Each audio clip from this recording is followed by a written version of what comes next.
Book Dragons, we are in romance season because it is February, and I just want to go over a couple of the authors that I would consider auto-buy authors to me. So auto-buy authors are book authors that I will buy their books without even really reading a summary because they have been really impressive to me. A lot of these are YA authors, but they have been started making the foray into adult, and I'm slowly getting around to those books, but these are all the authors that their YA books are books that I am going to devour and read, and I would love to know your list in the comments. I do read a lot of YA, especially in the summer, because they're really quick and they're great palate cleansers. So yeah, let's get into it. The first author I'm going to chat through is Casey West. She writes very simplistic books, but I do enjoy them. I would say this is probably my favorite by her, Love, Life, and the List by Casey West. Also her newest one, Some Places We've Never Been, is also a new favorite of mine. But it's just she writes very sweet contemporaries, and all of her books tend to have a self-discovery plot line. They all have different tropes. They have a lot of hers are like Friends to More and Second Chance Romances, which are definitely my favorite.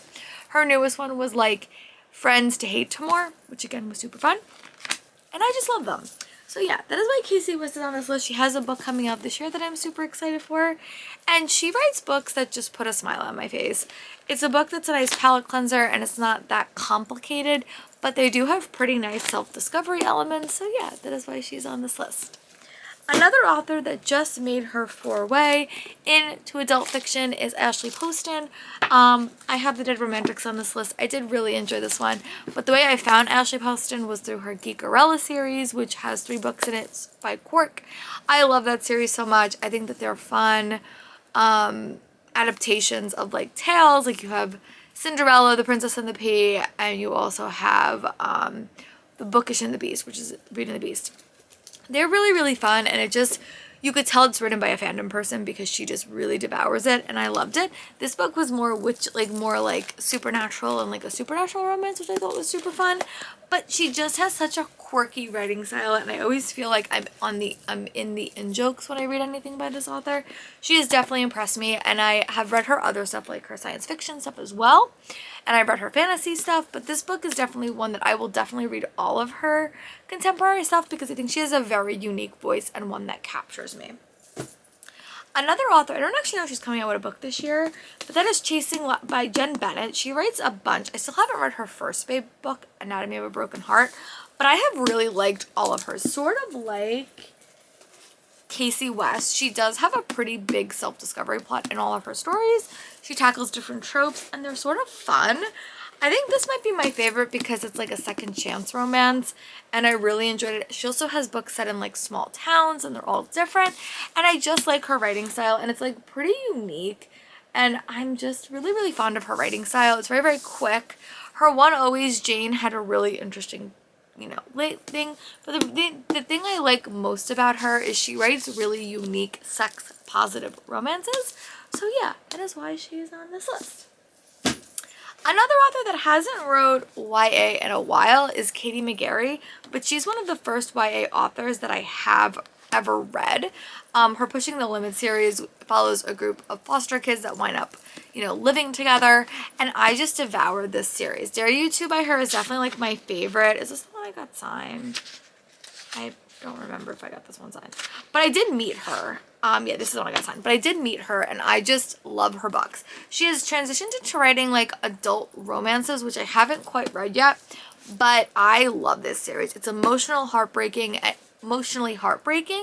and it's also just very capturing. These characters deal with a lot. Beth deals with a lot, but as a character that's like sort of like a unique, like I don't always love like when characters meet and fall in love, but for Beth and Ryan I really did enjoy it, and you do get to see them like throughout the series in other books, but I really do like these characters. And Katie McGarry just wrote very emotional books, whether it be this series or her Thunder Road series. She writes very emotional, heartbreaking romances that I really liked.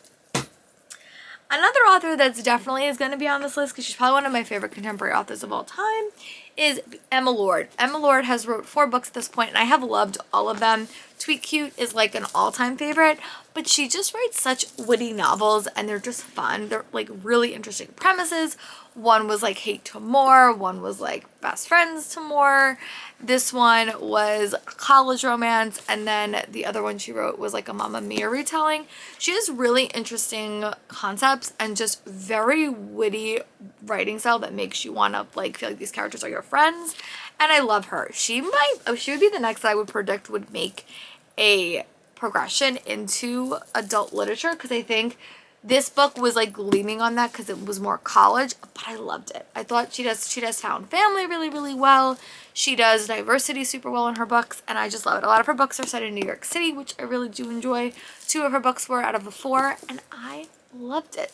She has definitely earned a place on this list, and if you've not checked her out, I would definitely recommend Tweet Cute with Begin Again a close second. The next author duo I'm going to chat about is Never Vacation with Your Ex by Emily Webberly and Austin Sigmund Broca. So they wrote like 4 books together. I have not read their adult books quite yet. I'm still working on that. I actually have one on my TBR, but I love all their books. They wrote a couple that were like Shakespeare retellings, which was how I found them. And I think my favorite by them is With or Without You, which is a second chance romance, marriage sort of in trouble for a YA set. And it's a long distance romance, and it's loosely inspired by their courtship. But I've also really like enjoyed their Shakespeare retellings. I especially liked the second one, If I'm Being Honest, which is a Taming of the Shrew retelling. And again, they just write very, very witty stories. Most of their books are told in like 2 point of views. A lot of them are, and I love that. That's like probably one of my favorite things in a romance, is to get both characters' point of view. I don't think this one, their newest one, is. This one's the one I have on my shelves right now.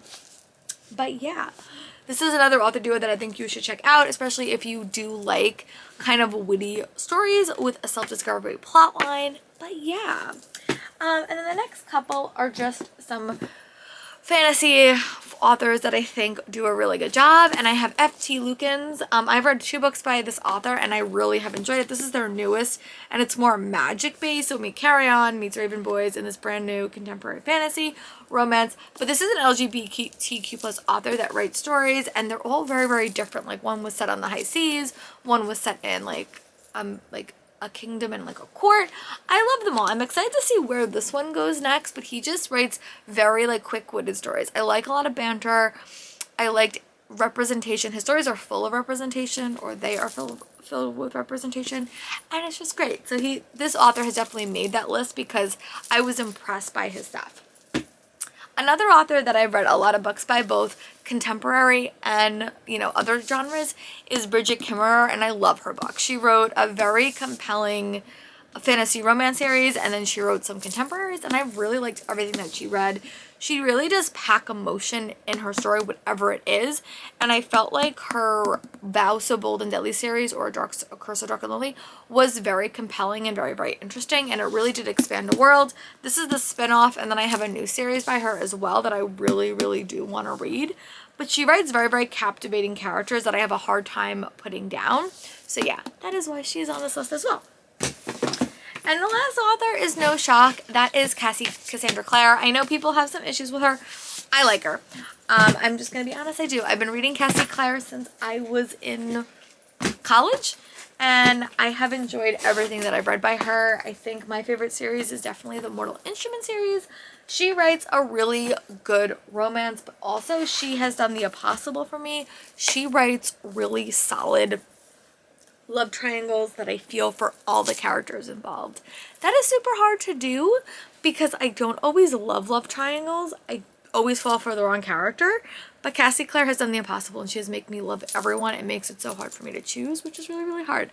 But yeah, those are like my auto buy YA authors. If you want to see this for like adult, definitely would be a smaller list. Let me know, and I could do that in the future. But I hope you guys are staying safe and being well, and I'll talk to you guys soon for my next video. Tell me in the comments what are some of your auto buy authors. I would love to know. Bye, Book Dragons.